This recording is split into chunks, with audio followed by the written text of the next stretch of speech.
Bonjour et bienvenue pour ce rendez-vous hebdomadaire de décryptage de l'actualité économique et géopolitique en mode affranchi. Je salue tous les abonnés de TV Liberté pour cet épisode que je vais intituler Certains ont besoin de vacances. Bon, j'espère que parmi vous, les vacances ont été bonnes, que vous êtes bien ressourcés, que vous allez attaquer la rentrée avec toute la détermination et la clarté d'esprit nécessaire. Une clarté d'esprit qui semble manquer à de nombreux politiques. Allez, on va commencer par la France avec Emmanuel Macron. Difficile de le dissocier de l'actualité économique et géopolitique. Alors il nous avait promis un Premier ministre pour mardi dernier.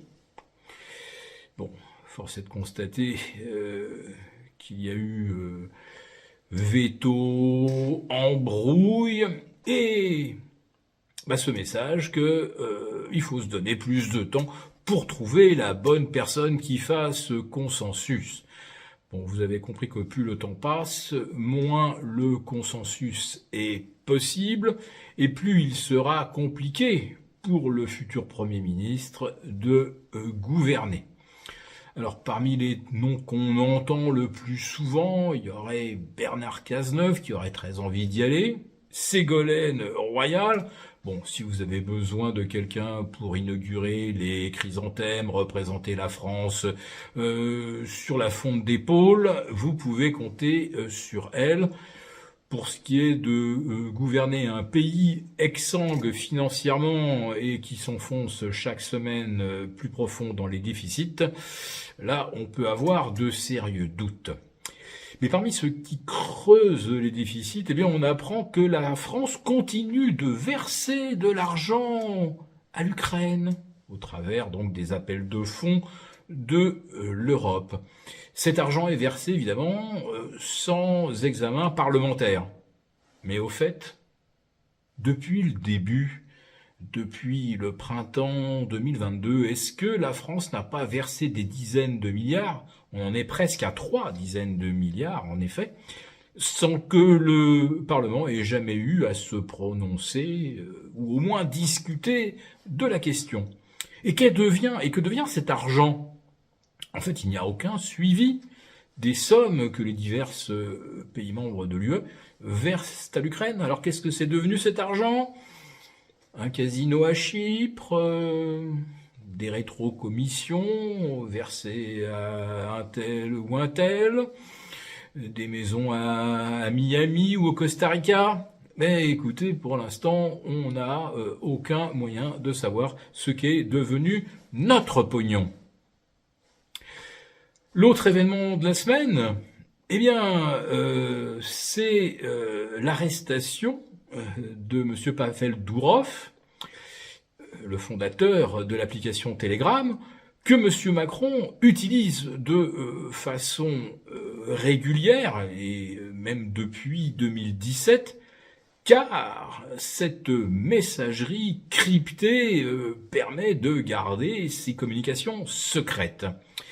Et donc M. Macron, qui apprécie tant Telegram pour son côté de sauvegarde de nos données et du contenu de nos communications, fait arrêter M. Dourov pour ne pas divulguer le contenu de ce qui circule sur Telegram.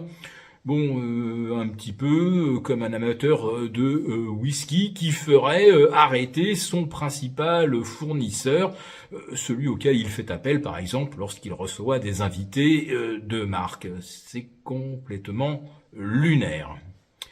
Aux États-Unis, on a aussi droit à des déclarations lunaires de Kamala Harris, qui manifestement a dû tomber dans une faille espace-temps à la fin de l'année 2020, puisqu'il lui a échappé que c'était les démocrates qui gouvernaient les États-Unis, à tel point d'ailleurs qu'elle dit qu'elle veut mettre fin, par exemple, à l'inflation qui rend si difficile le quotidien des Américains.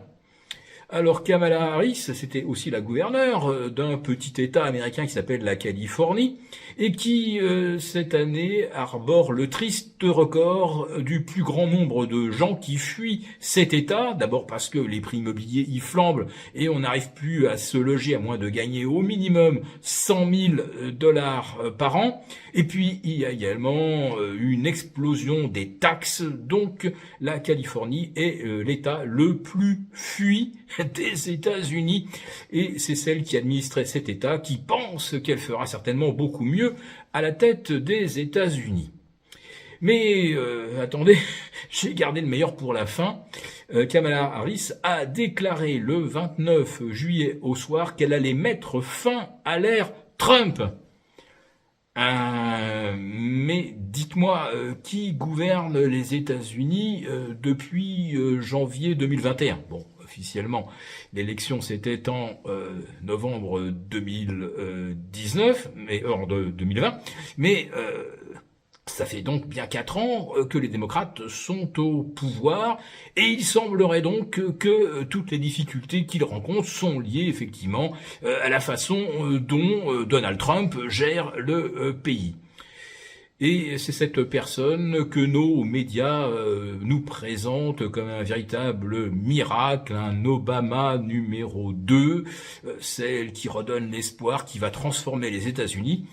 Il n'y a qu'à voir comment elle a déjà transformé la Californie.